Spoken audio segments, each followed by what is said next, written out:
Hello दोस्तों, मेरा नाम है क्षितिज वर्मा और स्वागत है एक बार फिर से आपका मेरे यूट्यूब चैनल क्षितिज सिंस 2001 में। तो आज का हमारा टॉपिक है आरक्षण। आरक्षण इन द सेंस मैं वैसी बात नहीं करूँगा जैसा हमारे नॉर्मली सोसाइटी में बात होती है नाई की दुकान और चाय की दुकान पे, कि आरक्षण मतलब ना मैं समर्थक हूँ ना मैं विरोधी हूँ। ठीक है, मतलब मैं वीडियो की बात कर रहा हूँ कि मैं वीडियो बना रहा हूँ, तो इसमें ना मैं अपना समर्थन दिखाऊंगा ना मैं अपना विरोध दिखाऊंगा, क्योंकि हम यूपीएससी एस्पिरेंट या स्टेट पीसीएस एस्पिरेंट हैं।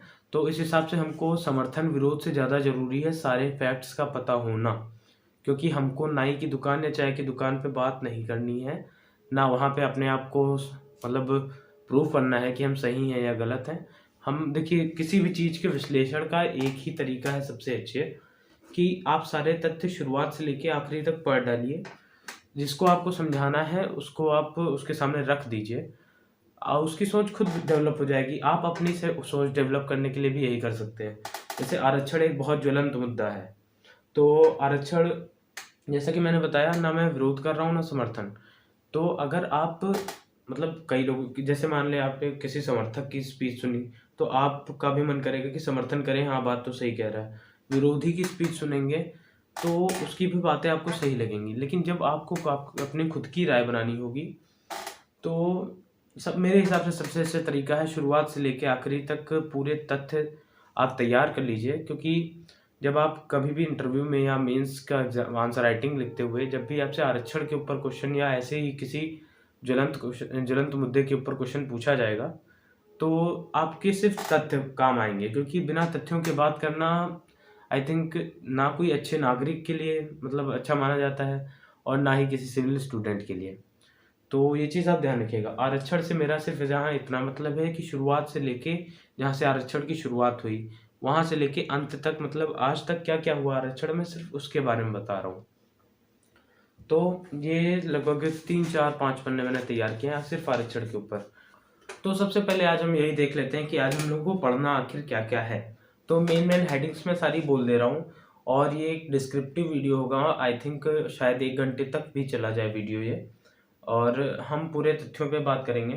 कम से कम 5 पन्ने हैं, मैं सारी हेडिंग्स के नाम बोल दे रहा हूँ और इसी को हम विश्लेषण करते हुए अपना आरक्षण का टॉपिक कंप्लीट कर लेंगे।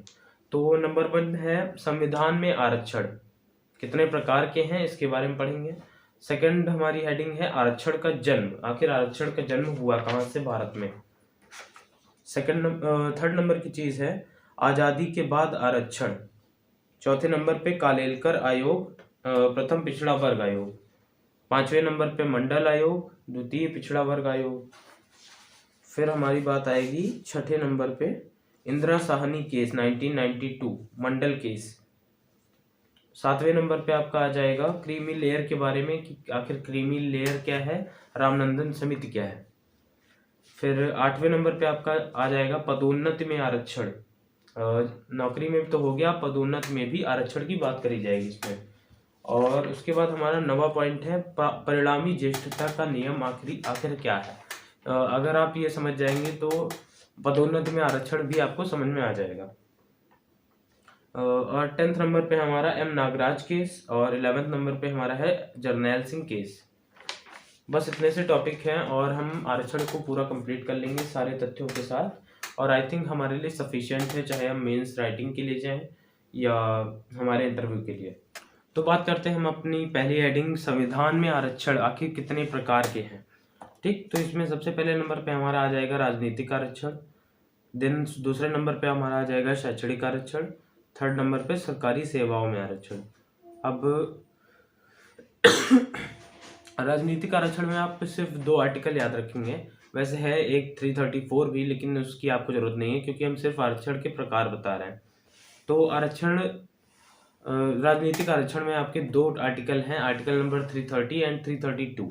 ठीक, तो मेन आप तो ये समझ लीजिए आर्टिकल 330 में इतना सी कहा गया है कि संसद में सीटों पर जो ओबीसी एससी एसटी या किसी भी प्रकार का आरक्षण मिलेगा वो आर्टिकल 330 में रखा गया है। देन आर्टिकल 332 उसमें आता है आपका विधानमंडल की जितनी भी सीटें हैं उनमें आरक्षण जो भी मिलेगा वो आर्टिकल 332 के अंतर्गत मिलेगा। देन हमारा दूसरा आरक्षण होगा शैक्षणिक आरक्षण। शैक्षणिक आरक्षण मतलब आर्टिकल 15(4) आर्टिकल 15(5), आर्टिकल 15(6). और जैसा कि आप देख रहे हैं ये 12 के बाद है, मतलब ये मौलिक अधिकार में आ रहा है। मौलिक अधिकार में आर्टिकल 15 के जो सब आर्टिकल्स हैं उसमें इसको डिस्क्राइब किया गया है। तो आर्टिकल 15(4) मैं आपको अलग से बताता हूँ, पूरा आर्टिकल मैं तीनों पढ़ के बताता हूँ तो आपको ज़्यादा अच्छे से क्लियर हो जाएगा। तो सबसे पहले आर्टिकल 15(4), सामाजिक एवं शैक्षणिक रूप से पिछड़े तथा अनुसूचित जाति मतलब SC ST तथा जनजाति ST हेतु राज्य विशेष प्रावधान कर सकता है। आर्टिकल 15(4) ये समझ लीजिए आर्टिकल 15 का एक अपवाद है। इसमें आप ये भी जान लीजिए आर्टिकल 15(4) 1951 ईस्वी में प्रथम संशोधन द्वारा 15(4) जोड़ा गया था। देन अब बात आती है हमारे आर्टिकल 15(5) की। OBC SC ST हेतु शैक्षणिक संस्थानों में आरक्षण शुल्क छूट आदि। और आर्टिकल 15(6) सवर्णों को, जो अभी नया है 2019 में ऐड किया गया है, आर्थिक रूप से पिछड़े सवर्णों को 10% अतिरिक्त आरक्षण दिया जाएगा। और ये जो 10% अतिरिक्त आरक्षण है, मतलब आरक्षण का एक नियम है कि 50% से ज़्यादा आरक्षण नहीं हो सकता है, लेकिन ये उसको क्रॉस कर रहा था, इसलिए इसको आरक्षण नहीं अतिरिक्त आरक्षण कहा गया है। ये EWS को मिला है, इकोनॉमिकली वीकर सेक्शंस को। देन हम बात करते हैं हमारा तीसरा प्रकार का आरक्षण जो है सरकारी सेवाओं में आरक्षण। सरकारी सेवाओं में आरक्षण, इसमें आपको सिर्फ 4 आर्टिकल्स पढ़ने हैं। आर्टिकल 16(3), 16(4), 16(5), 16(6), तो वो भी हम अलग से देख लेते हैं। ये मेरे पॉलिटी के नोट्स है, इसमें सब कुछ लिखा हुआ है, इसलिए मैं आपको इसी से समझा रहा हूँ। तो शुरुआत करते हैं 16(3) से। संसद को शक्ति, निवास स्थान के आधार पर भेदभाव कर सकता है, मतलब आरक्षण दे सकता है। जैसे कि आप किसी बाहर के पीसीएस का एग्जाम भर रहे हैं तो उसमें आपकी सीटें, आपको आरक्षण सिर्फ उतना, जैसे आप बाहर से हैं तो निवास स्थान के आधार पर आपसे भेदभाव किया जाएगा, आपसे और दूसरे स्टेट का जो स्टूडेंट है, मतलब वहाँ के बच्चों को प्रायोरिटी दी जाएगी। मान लीजिए मैं यूपी का लड़का हूँ और मैं राजस्थान पीसीएस में फॉर्म भर रहा हूँ, तो उनकी प्रायोरिटी रह सकती है कि मैं निवास के आधार पर राजस्थान वाले बच्चे को ज़्यादा प्रायोरिटी दूंगा अपने पीसीएस के एग्ज़ाम में, और मुझे कम प्रायोरिटी मिलेगी। तो ये बताया गया है हमारे आर्टिकल 16(3) में।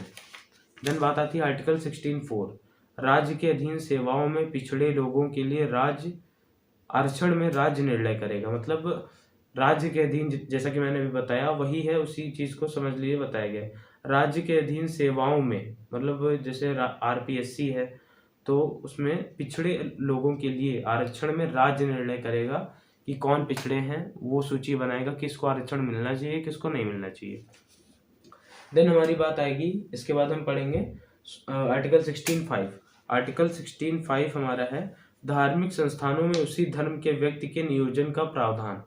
क्योंकि जैसे कोई मस्जिद में है तो कोई हिंदू अपना, मतलब वहाँ पे चाहे कि मैं काम करूँगा वहाँ पे, या मैं नमाज जो पढ़ाई जाती है, मैं जानता नहीं क्या रीति रिवाज है, लेकिन ये सब मैं करवाऊँगा, मौलवी का काम मैं करूँगा, तो ये चीज़ नहीं है। ये हमको आर्टिकल 16(5) देती है। जैसे हमारे मंदिर हैं, हमारे मंदिर में कोई मुस्लिम ये नहीं कि हमारा पूजा आरती कर रहा है, ये चीज़ें नहीं होगी। धार्मिक संस्थानों के लिए इतनी छूट दी गई है, और यही एक जगह है जहाँ पे थोड़ा भेदभाव दिखाया जाता है ज़्यादा, मतलब भेदभाव की सही चीज़ है कि वरना आपको काफ़ी ज़्यादा इसमें दंगे फसाद भी देख सकते हैं। फिर हमारी बात आती है आर्टिकल 16(6) की। तो आर्थिक रूप से पिछड़े सवर्णों को, ये वही हमारा 2019 वाला, आर्थिक रूप से पिछड़े सवर्णों को 10% आरक्षण 103वें संविधान संशोधन 2019 द्वारा जोड़ा गया, और इनको कहते हैं EWS, इकोनॉमिकली वीकर सेक्शन। तो हम बात करते हैं हमारी दूसरी हेडिंग, आरक्षण का जन्म। तो इसके लिए आपको हिस्ट्री में जाना पड़ेगा। मैक्सिमम लोग इसका मूल मानते हैं पूना पैक्ट, जो गांधी जी और अंबेडकर साहब के बीच में हुआ, लेकिन उसके पहले भी आप अगर मूल देखें तो इसका मूल है आगा खां और लॉर्ड मिंटो की मीटिंग में 1906, या उसी का मतलब समझ लीजिए उसी का जो रिजल्ट आया हमारा 1909 में मार्ले मिंटो सुधार, उसमें आया। तो 1909 में मुस्लिम है, तो मतलब मुस्लिम आरक्षण एक तरीके से समझ सकते हैं कि सबसे पहले आरक्षण अगर किसी को मिला है तो हमारे मुस्लिम भाई थे। तो मुस्लिम है तो पृथक निर्वाचन मंडल का मतलब प्रावधान किया गया 1909 के मार्ले मिंटो सुधार में। देन उसके बाद हमारी बात आती है 1932, और 1932 समझ लीजिए यही जो हमारे वर्तमान संविधान में जो भी हमारी मतलब प्रारूप है आरक्षण का, तो वो यहीं से तैयार हुआ। वो एक समझ लीजिए वादा था जो गांधी जी द्वारा अम्बेडकर जी को किया गया था, उसी को मतलब समझ लीजिए बस संविधान में रखा गया है, उसी का पालन हुआ है, बस वही आपका पूरा आरक्षण है, बस यही समझने के लिए काफ़ी है। और फिर 1932 की आप घटना देख लीजिए कि पूना पैक्ट, और इसको मैकडोनल्ड अवार्ड भी कहते हैं। जैसे मुस्लिम हेतु पृथक निर्वाचन मंडल आया, उसी तरह दलितों हेतु पृथक निर्वाचन मंडल भी आया था।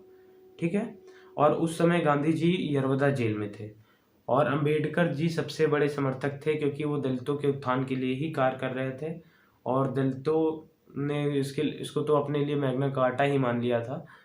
और डॉक्टर अम्बेडकर इसके काफ़ी बड़े समर्थक थे, लेकिन गांधी जी ने यरवदा जेल में ही इसके खिलाफ आमरण अनशन शुरू कर लिया। इसी के चलते जब डॉक्टर अम्बेडकर के ऊपर मतलब काफ़ी ज़्यादा दबाव हुआ, क्योंकि इतने बड़े नेता और आमरण अनशन पे बैठ जाएं तो कुछ ना कुछ तो करना ही पड़ेगा, तो वरना सारा दोष, अगर उनकी मृत्यु हो जाती है आमरण अनशन में, तो सारा दोष डॉक्टर अम्बेडकर पे आ जाता। तो इसलिए उसके बाद पूना पैक्ट हुआ 24 सितंबर 1932 में, और उसी में जो वादे किए गए हैं वही मूलतः आरक्षण है आज का जो संविधान में है। ठीक है। तो शुरुआती आरक्षण तो वही था, उसके बाद काफ़ी संशोधन होते रहे, मतलब सब कुछ बदलता रहा, और वर्तमान परिप्रेक्ष्य में हमारा नया सबसे नए रूप में हम देख रहे हैं EWS को। तो उस समय के वादे देख लेते हैं। तो मतलब पृथक निर्वाचन मंडल को त्याग करने के लिए कहा था गांधी जी ने डॉक्टर अम्बेडकर से, और उसके बदले 3 शर्तें की गई थी। प्रांतीय परिषद में दलितों की आरक्षित सीटें होंगी, केंद्रीय विधानमंडल में 18% ज़्यादा आरक्षित सीटें होंगी, सार्वजनिक सेवा मतलब नौकरियों में भी आरक्षण दिया जाएगा दलितों के लिए। यहाँ सिर्फ दलितों की बात हुई है, SC ST। तो अब हम बात करेंगे आज़ादी के बाद आरक्षण की। अगर मतलब जब हमारा संविधान बना तो हमें आरक्षण किस रूप में या किस प्रकार से दिया गया। तो सबसे पहले आप इसमें डेटा देख लीजिए कि SC को 15%, ST को 7.5% का आरक्षण मिला शुरुआत में, OBC अभी नहीं आया है। ठीक। उसके बाद चंपकम दोराई राजन केस, जो काफ़ी फेमस केस है, उन्होंने सर्वोच्च न्यायालय में अनुच्छेद 16 को आधार बनाकर केस किया कि लोक नियोजन में अवसर की समता, ये हमारा आर्टिकल 16 है, इसी के आधार पर इन्होंने केस किया। और 1951 में प्रथम संविधान संशोधन द्वारा अनुच्छेद 15 में अनुच्छेद 15(4) जोड़ दिया गया। जब अनुच्छेद 16 के आधार पर मतलब जब चंपकम दोराई राजन केस हुआ, उसके बाद आरक्षण को रद्द कर दिया गया कि आरक्षण असंवैधानिक है या संविधान में नहीं लिखा है। उसके बाद हम बात करते हैं हमारा 1951 में प्रथम संविधान संशोधन में अनुच्छेद 15 के अंदर 15(4) जोड़ा गया, और अनुच्छेद 15(4) था क्या? राज्य पिछड़े वर्गों हेतु आरक्षण कर सकता है, अतः आरक्षण पुनः संवैधानिक हो गया। ठीक है। पहले आरक्षण को लागू किया गया, फिर चंपकम दोराई राजन केस की वजह से उसको रद्द कर दिया गया। फिर प्रथम संविधान संशोधन द्वारा 1951 में 15(4) जोड़ा गया, और 15(4) क्या कहता है? राज्य पिछड़े वर्गों हेतु आरक्षण कर सकता है, अतः आरक्षण पुनः संवैधानिक हो गया। फिर अगर उसके बाद आप एक चीज़ और जान लीजिए, आरक्षण भले मौलिक अधिकार के अंतर्गत आता है 12 के बाद, लेकिन फिर भी आप ये ध्यान रखिए, आरक्षण हमारा मौलिक अधिकार नहीं है, राज्य प्रतिनिधित्व के आधार पर हमें आरक्षण प्रदान कर सकता है। इसलिए आप कोई ये भी कह सकते हैं कि मौलिक अधिकार है हमारा आरक्षण, क्योंकि ये मौलिक अधिकार में ही आता है अनुच्छेद 12 से 35 के बीच में। लेकिन ऐसा नहीं है, ये मौलिक अधिकार नहीं है, राज्य दे सकता है अगर आपका प्रतिनिधित्व कम है। और इसके बाद हम जान लेते हैं एक राष्ट्रपति की शक्ति के बारे में। अनुच्छेद 340, राष्ट्रपति को शक्ति है वह पिछड़ा वर्ग आयोग का गठन कर सकता है। अनुच्छेद 340। ठीक है। तो इसी शक्ति का उपयोग करते हुए सबसे पहला पिछड़ा वर्ग आयोग बना, जिसका नाम है कालेलकर आयोग 1953। ठीक है। और कालेलकर आयोग ने पिछड़ेपन का आधार जाति बताया कि अगर आपको देखना है कि कौन पिछड़ा है, कौन मतलब सवर्ण में आता है, तो इसका आधार आप जाति को बनाइए। शुरुआत में इनकी बात नहीं सुनी गई और उस समय मतलब आप राजनीतिक परिप्रेक्ष्य भी ध्यान रखिए, उस समय कांग्रेस की सरकार थी 1953 में और उन्होंने इसको लागू नहीं होने दिया, मतलब पिछड़ेपन का आधार जाति नहीं बनने दिया। अब हम बात करते हैं हमारे द्वितीय पिछड़े वर्ग आयोग के बारे में, जो है हमारा मंडल आयोग 1979 में जो बना था। 1980 में मंडल आयोग की रिपोर्ट आई, ठीक है, और मंडल आयोग ने अपनी रिपोर्ट में क्या क्या कहा वो इन 4 पॉइंट से आप समझिए। पिछड़ेपन का आधार जाति होनी चाहिए, जो इसके पहले कालेलकर आयोग ने कहा। और उसके बाद दूसरा पॉइंट है अनुच्छेद 16(4) के अनुसार पिछड़ा वर्ग, पिछड़ा वर्ग का मतलब अन्य पिछड़ा वर्ग, जिसको ओबीसी कहा गया, ठीक है, और ओबीसी को 27% आरक्षण मिलना चाहिए। ओबीसी में 3743 जाति को रखा गया, जो उस समय की तात्कालिक जनसंख्या का 52% थी, ठीक है। तो ये 4 पॉइंट इन्होंने समझाए अपनी रिपोर्ट में, ठीक। उसके बाद आप इतना ध्यान रखिए, उस समय मोरारजी देसाई की सरकार थी, जो एक गैर कांग्रेसी सरकार थी। आप आरक्षण जब भी पढ़ेंगे तो आप ये चीज़ ध्यान रखिए, जब भी कांग्रेसी सरकार यहाँ पे आई है तो आरक्षण में मतलब बहुत सुगम कार्य नहीं हुए आरक्षण मिलने में के लिए कि और कोई जीत सके। तो उसमें सबसे अच्छा फैक्टर आरक्षण को उस समय यूज़ किया जा रहा था कि आरक्षण से हम लोगों को बांट सकते हैं।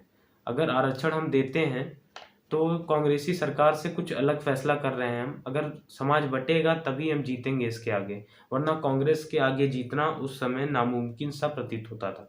तो मोरारजी देसाई की सरकार आई थी और मंडल आयोग के समय ही आई थी, ठीक। लेकिन इसके बाद जब तक मंडल आयोग की रिपोर्ट आई तब तक पुनः कांग्रेसी सरकार आने के कारण और इस पर अमल नहीं हो पाया, ठीक है।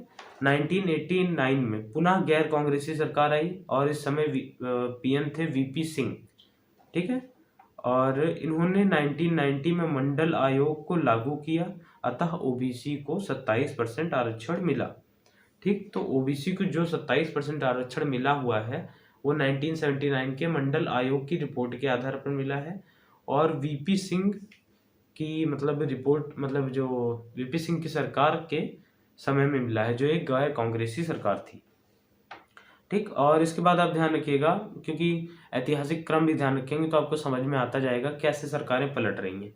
तो इसके बाद 1991 में राजीव गांधी जी की हत्या हो गई है, जो चुनाव प्रचार करते वक्त मतलब उनको बम से उड़ा दिया गया था, ठीक। और उसके बाद 1991 में पुनः कांग्रेसी सरकार आई, मतलब एक तरीके से समझ लीजिए सिंपैथी पाए उसी चीज़ में, उस चुनाव में, क्योंकि राजीव गांधी उसी समय मरे थे। तो पुनः कांग्रेसी सरकार आई पीवी नरसिम्हा राव के नेतृत्व में। लेकिन अब क्योंकि आरक्षण लागू हो गया था ओबीसी के लिए, तो हटाया तो जा नहीं सकता था, क्योंकि अगर समझ लीजिए आपने किसी को कोई चीज़ दे दी है, उसके बाद देने के बाद अगर आप छीन रहे हैं तो आपका कट्टर विरोधी हो जाएगा।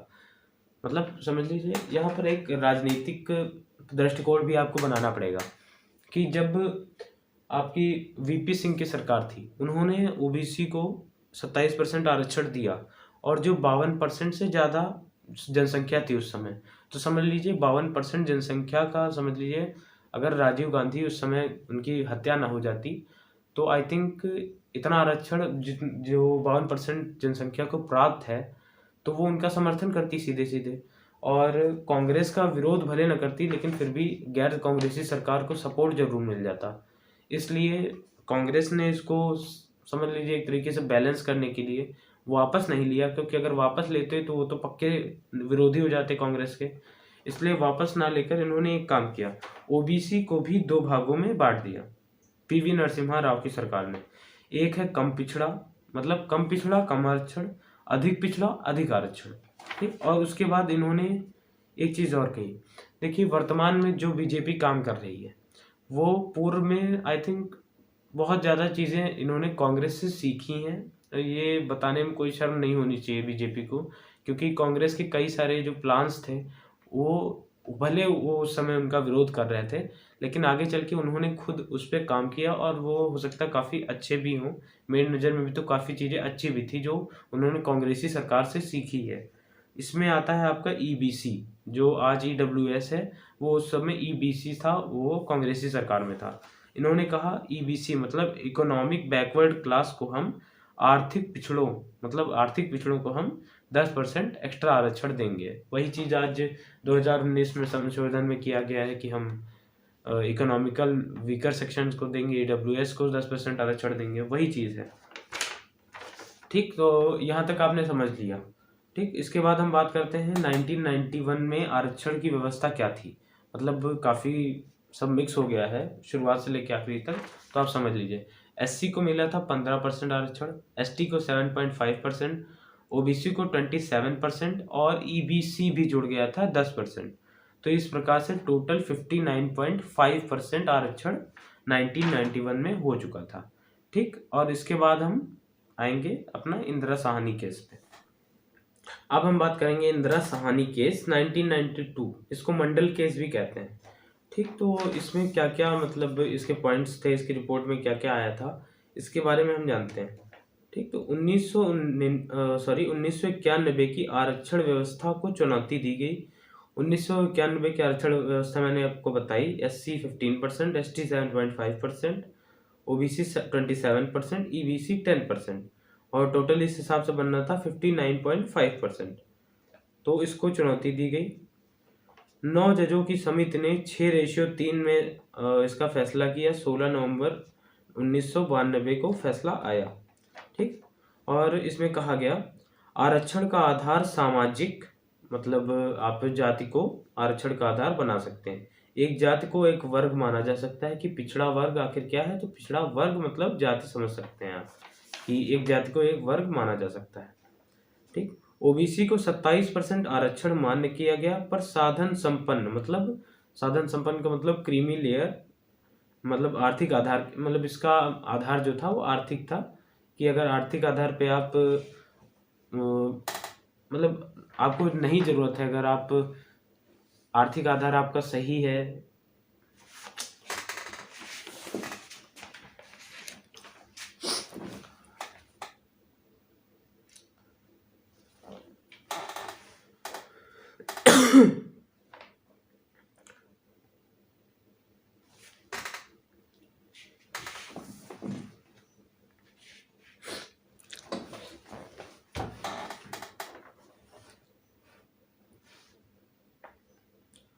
ओबीसी को 27% आरक्षण मान्य किया गया, पर साधन संपन्न मतलब आर्थिक आधार पर क्रीमी लेयर लोगों को आरक्षण नहीं मिलेगा। ये चीज भी कही गई इसी केस में। आरक्षण की अधिकतम सीमा 50% रहेगी। विशेष जायज कारण पर इससे ज्यादा किया जा सकता है। अब जायज कारण आप देखेंगे इसमें बैकलॉग और कैरी फॉरवर्ड का जो नियम है वो आप जायज कारण कह सकते हैं। अतः ईबीसी मतलब जो कि क्योंकि इसमें कहा गया है आरक्षण की अधिकतम सीमा 50% होगी, अतः ईबीसी आर्थिक पिछड़ा वर्ग 10% हटाया गया। मतलब जो आज आप ईडब्ल्यूएस जानते हैं उस समय ईबीसी वो कहलाता था, उसको हटाया जाए और बैकलॉग और कैरी फॉरवर्ड किया जाएगा, पर 50% सीमा के अंदर। यहाँ पर कहा गया है जो भी जैसे बैकवर्ड और कैरी फॉरवर्ड का आप मतलब समझिए। जैसे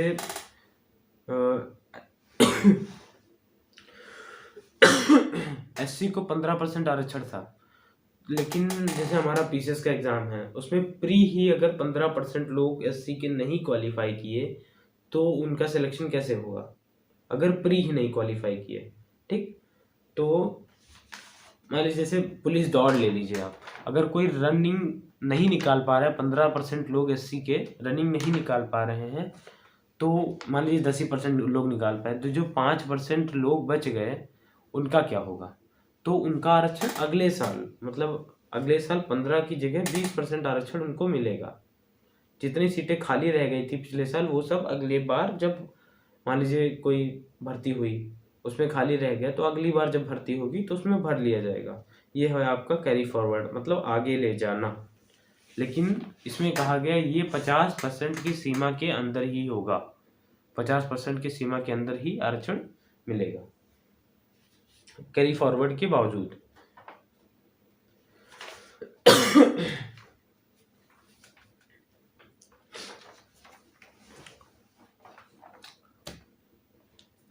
अब हम समझते हैं क्रीमी लेयर। जो हमने इंदिरा साहनी केस में क्रीमी लेयर पढ़ा, आखिर वो क्रीमी लेयर आया कहाँ से और है क्या? तो 1993 ईस्वी में रामनंदन समिति, इन्होंने क्रीमी लेयर को थोड़ा डिस्क्राइब किया है और बताया 1 लाख वार्षिक आय, जो मतलब उस समय की बात है, लेकिन वर्तमान में मतलब 2017 तक जो बात थी कि 8 लाख वार्षिक आय जो मानी गई है, यहाँ तक मतलब इसके अंदर है। अगर 8 लाख के अंदर है आपकी आय, वर्तमान की बात कर रहा हूँ मैं, तो आप क्रीमी लेयर के अंदर नहीं आएंगे, लेकिन इससे ऊपर है तो आप क्रीमी लेयर के अंदर आ जाएंगे। महत्वपूर्ण संवैधानिक पदों पर राष्ट्रपति, उपराष्ट्रपति, हाई कोर्ट, सुप्रीम कोर्ट के जज आदि पद पे, मतलब अगर आप मतलब इन सब पदों पे आप रह गए हैं तो आपको आरक्षण का मतलब का लाभ नहीं मिलेगा, क्योंकि अगर आप इतने बड़े पदों पर रह गए हैं तो आपको आरक्षण की जरूरत नहीं है, आप बैकवर्ड नहीं है, ये माना जाता है इसके आधार पे। अब आरक्षण के बाद एक मुद्दा और आपका उठेगा कि पदोन्नति में आरक्षण। यहाँ मैं सिर्फ SC ST की बात कर रहा हूँ, OBC इसमें नहीं आते हैं, कि पदोन्नति में आरक्षण मिलना चाहिए या नहीं, या कैसे मिला इसके बारे में। तो सबसे पहले हम देखते हैं इंदिरा साहनी केस 1992 जो हमने अभी पीछे पढ़ा, पदोन्नति में आरक्षण नहीं होगा, उसने कहा, मतलब इंदिरा साहनी केस में कहा गया पदोन्नति में आरक्षण नहीं मिलेगा और 50% की सीमा तक बैकलॉग फॉरवर्ड होगा। जो बैकलॉग फॉरवर्ड मैंने आपको बताया वो सिर्फ 50% की सीमा तक होगा, उसके ऊपर नहीं। 1995 में 77वां संविधान संशोधन अनुच्छेद 16(4)(a) जोड़ा गया। अनुच्छेद 16(4) के अंदर अनुच्छेद 16(4)(a) जोड़ा गया और अनुच्छेद 16(4)(a) आखिर क्या है तो आप आगे पढ़िए। अनुच्छेद 16(4)(a) राज्य पदोन्नति में आरक्षण कर सकती है SC ST के लिए, लेकिन सिर्फ OBC इसमें नहीं आएगा, ठीक है। फिर 2001 ईस्वी में 85वां संविधान संशोधन हुआ। अनुच्छेद 16(4)(a) में परिणामी ज्येष्ठता का नियम लागू होगा, ठीक। 85वां संविधान संशोधन किया गया, उसी में कहा गया अनुच्छेद 16(4)(a) में परिणामी ज्येष्ठता का नियम लागू होगा, ठीक। तो अब अनुच्छेद 16(4)(a) में दो चीजें हो गई, जो 77वें संविधान संशोधन में किया गया, पदोन्नति में आरक्षण SC ST के लिए हो सकता है, और दूसरी बात जो हमारे 85वें संविधान संशोधन 2001 में जोड़ी गई, परिणामी ज्येष्ठता का नियम। ये हमारी एक हेडिंग है आगे, इसको हम पूरा पढ़ेंगे और एक सबसे ज़्यादा आई थिंक समझाने में मुझे दिक्कत यही होगी, ठीक। और 81वां संविधान संशोधन 2000 किया गया और इसमें कहा गया 81वां संविधान संशोधन 2000 बैकलॉग फॉरवर्ड की सीमा 50% के ऊपर जा सकती है, कि अगर पिछली बार के जो बचे लोग हैं किसी मतलब आरक्षण जिनको मतलब प्राप्त नहीं हुआ, तो उनकी सीटों का अगली बार लाया जाएगा, भले ही 50% सीमा हो चुकी हो, उसके बाद 51% 52% जा सकता है, ठीक। तो बैकलॉग फॉरवर्ड की सीमा 50% के ऊपर जा सकती है। तो अब हम बात कर लेते हैं परिणामी ज्येष्ठता के नियम पे, जो हमारा 85वें संविधान संशोधन द्वारा जोड़ा गया था। तो इसमें सबसे पहले मैं आपको समझ लीजिए एक तरीके से डेफिनेशन बताता हूँ जो इसमें कहा गया परिणामी ज्येष्ठता के नियम में, और उसके बाद जो मैंने एग्जाम्पल है ये इसको समझाने में से मुझे काफ़ी दिक्कत होगी, मुझे पता है, लेकिन फिर भी आप समझने का प्रयास करिए, मैं 2 बार रिपीट करूँगा पूरा, ठीक। तो सबसे पहले हम डेफिनेशन देखते हैं। यदि कोई व्यक्ति का मतलब यहाँ आप सिर्फ SC ST समझेंगे, यहाँ पर आरक्षण भले OBC को मिला है लेकिन पदोन्नति में आरक्षण OBC को नहीं मिला है, इसलिए यदि कोई व्यक्ति SC ST पदोन्नति द्वारा सीनियर हो जाता है तो उसकी सीनियरिटी बनी रहेगी। आपको नहीं समझ में आया मुझे पता है, लेकिन अभी आप जब आपको एग्जाम्पल पूरा बताऊंगा तब आपको समझ में आएगा। तो एग्जाम्पल के रूप में हम देखते हैं, शुरुआत करते हैं। हम 2 व्यक्तियों को लेंगे A और B, ठीक। यहाँ पर A हमारा जो है वह जनरल या OBC कैटेगरी का है, B हमारा जो है वो SC या ST कैटेगरी का है। तो अब इसको आप ध्यान रखिएगा, आज वर्ष 2022 चल रहा है, ठीक। मान लीजिए 2022 चल रहा है तथा A जो कि OBC या जनरल है, ठीक, का सिलेक्शन 2020 में हुआ था। A जो OBC या जनरल है उसका सिलेक्शन 2020 में हुआ था, परंतु B जो कि SC या ST है ने वर्ष 2022 मतलब वर्तमान में सिलेक्शन लिया है। A जनरल या OBC, बी SC या ST। ए का सिलेक्शन 2020, वर्तमान चल रहा है 2022, और इस समय सिलेक्शन लिया है बी ने जो कि SC या ST है। ठीक, तो अब आप देखेंगे वर्तमान में दोनों, मान लीजिए कोई पोस्ट आप समझ लीजिए दरोगा की पोस्ट पे हैं, दोनों ए और बी दोनों दरोगा की पोस्ट पे हैं। 2022 चल रहा है, मान लीजिए 2022 चल रहा है, एक SC ST है और एक जनरल या OBC है, दोनों समान पद पे हैं, तो सीनियर आखिर कौन हुआ? क्योंकि 2020 में सिलेक्शन हुआ था जनरल या OBC का, ठीक है, मतलब ए का सिलेक्शन हुआ था 2020 में, इस हिसाब से उसके कार्यकाल को 2 साल हो चुके हैं।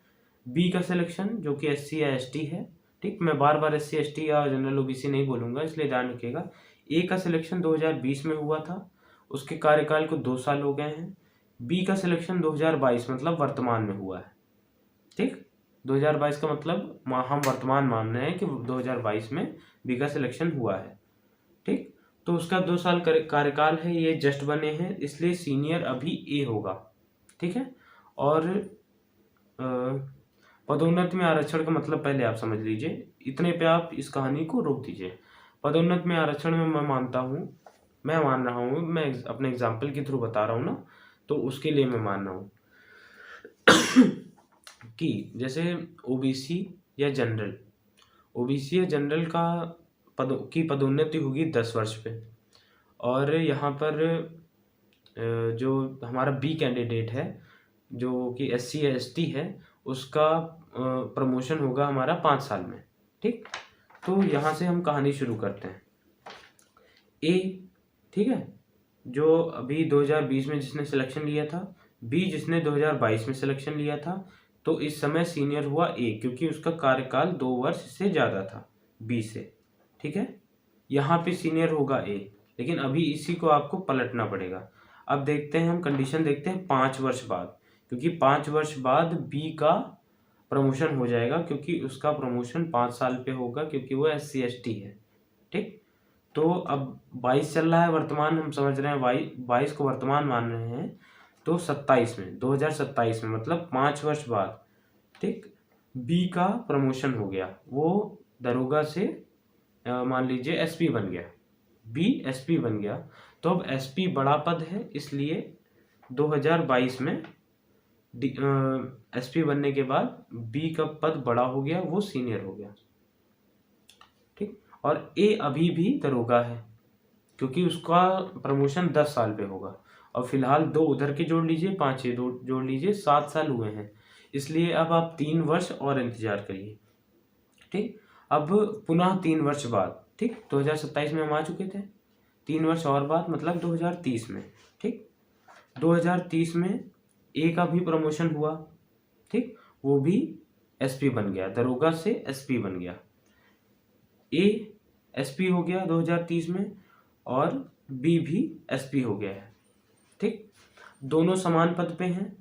लेकिन अब ये आप देखेंगे यहाँ पे सीनियर कौन होगा, जैसा कि मैंने पहले बताया कि जिसका कार्यकाल ज़्यादा होगा वो सीनियर होगा, तो इस हिसाब से ए का कार्यकाल ज़्यादा है, क्योंकि उसने 2020 में सिलेक्शन लिया था, इन्होंने लिया था, बी ने सिलेक्शन लिया था 2022 में, तो 2 साल अभी भी मतलब उसका टाइम ज़्यादा है। लेकिन अब बी क्योंकि एक बार सीनियर हो चुका है, इसलिए वही सीनियर रहेगा, अब बार बार पलटेगा नहीं कि एक टाइम पे ए सीनियर, एक टाइम पे बी सीनियर।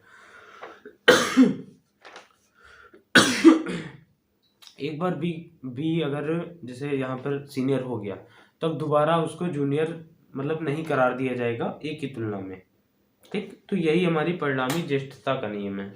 तो आगे हम इसका डिस्क्रिप्शन एक छोटा सा मैंने लिखा था, आप पढ़ लीजिए। 2030 में, क्योंकि हम 2022 से कहानी शुरू किए थे, फिर 3 साल पे प्रमोशन हुआ बी का, और उसके 5 साल बाद उसके 5 साल बाद प्रमोशन हुआ बी का, उसके 3 साल बाद प्रमोशन हुआ ए का, ठीक। तो हम 2030 में आ गए, तो 2030 में ए मतलब जो कि OBC या जनरल था,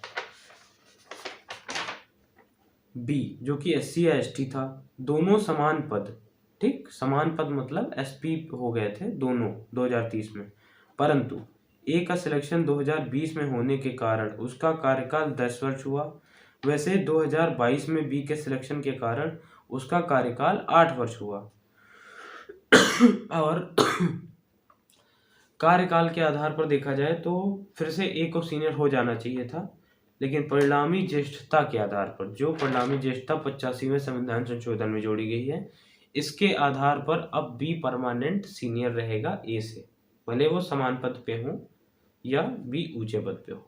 ठीक, तो ये हमारा परिणामी ज्येष्ठता का नियम है। अब हम बात करेंगे आरक्षण से संबंधित दो छोटे छोटे और केसों पे। इसमें पहले नंबर पे आपका आ जाएगा एम नागराज केस 2006 का है। फिर जर्नैल सिंह केस। जर्नैल सिंह केस में तो सिर्फ दो ही बातें बताई गई हैं। तो सबसे पहले हम बात पढ़ते हैं एम नागराज केस। ठीक, तो एम नागराज केस आखिर हुआ किसके मतलब विरोध में था? तो इन्होंने अनुच्छेद 16(4)(a) की, मैंने जो दो बातें बताई थी, 77वें संविधान संशोधन में किया गया पदोन्नति में आरक्षण, 85वें संविधान संशोधन 2001 में किया गया परिणामी ज्येष्ठता का नियम, इन दोनों को चुनौती दी थी एम नागराजन केस में।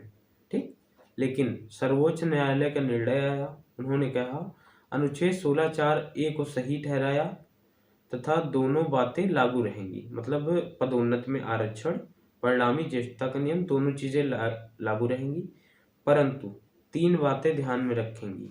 ये तीन बातें समझ लीजिए एक तरीके से SC/ST की पदोन्नति में क्रीमी लेयर का जन्म है। एक तरीके से आप सीधे सीधे यही समझ लीजिए कि क्रीमी लेयर जो अभी तक OBC में थी, SC/ST में नहीं थी, उसी का जन्म है, लेकिन पदोन्नति में SC/ST के लिए।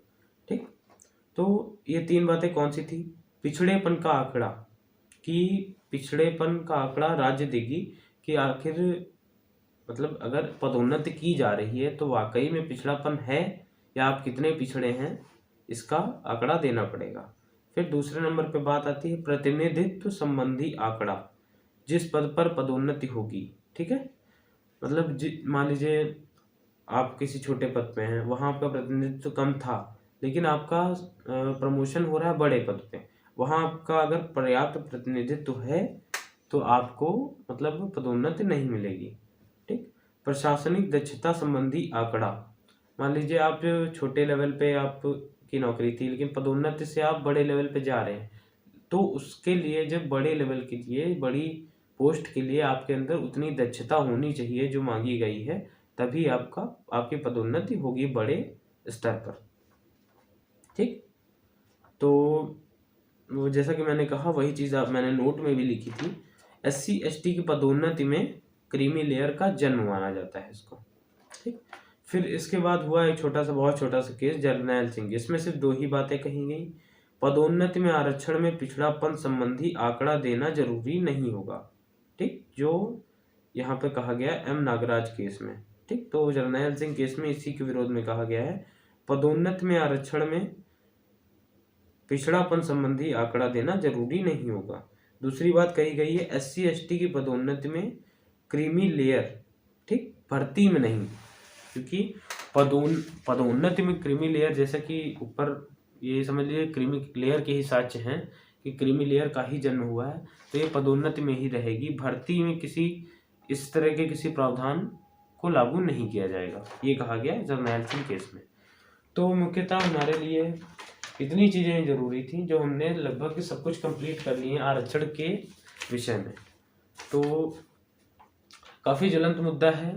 मैं इसमें नॉर्मली आरक्षण पे जो बात होती है, डिबेट्स होती हैं, न्यूज़ चैनल और उस सब पे नहीं जाऊंगा, क्योंकि वो सब बेकार की चीज़ें हैं। हम लोग के लिए काम का सिर्फ इतना है, ये जो मैंने तैयार किया है, इतने से आपके पेपर हॉल हो जाएगा और फालतू की लफड़ेबाजी में पढ़ने का कोई मतलब भी नहीं है। और तथ्य एक इंसान को मजबूत बनाता है अपनी बात करने में, और खासकर जब आप सिविल स्टूडेंट हो, सिविल स्टूडेंट ना भी सही, अगर आप अच्छे नागरिक हैं, अपनी बात को एक अच्छे स्पष्ट रूप में रखना चाहते हैं किसी के सामने, तो आपके पास तथ्य होने चाहिए। तो आज से आप जो भी ज्वलंत मुद्दा पढ़ेंगे, तो आपको पढ़ने के बाद उसके पीछे के सारे तथ्य इकट्ठा करके आपको अपनी राय खुद बनानी है, आपको किसी की बातें सुनने की कोई ज़रूरत नहीं है। तो अगर इसके अलावा भी आपको कोई ज्वलंत मुद्दा लगता है जो सोसाइटी में काफ़ी फैला हुआ है, तो आप कमेंट कर सकते हैं, मैं उसके बारे में भी सारे तथ्य इकट्ठा करके और उसके बाद वीडियो बनाऊंगा। मैं कोशिश करूंगा अब इस तरह के वीडियो आते रहेंगे। मैं टॉपिक वाइज अब हर चीज़ पे वीडियो बनाऊंगा जो काफ़ी ज़रूरी है हमारे मेंस और इंटरव्यू दोनों के लिए। तो मिलते हैं अगली वीडियो में। उम्मीद है आपको ये वीडियो पसंद आया होगा काफ़ी, और कमेंट में आप बता सकते हैं कि अगला वीडियो मैं किस ज्वलंत मुद्दे पे बनाऊँ।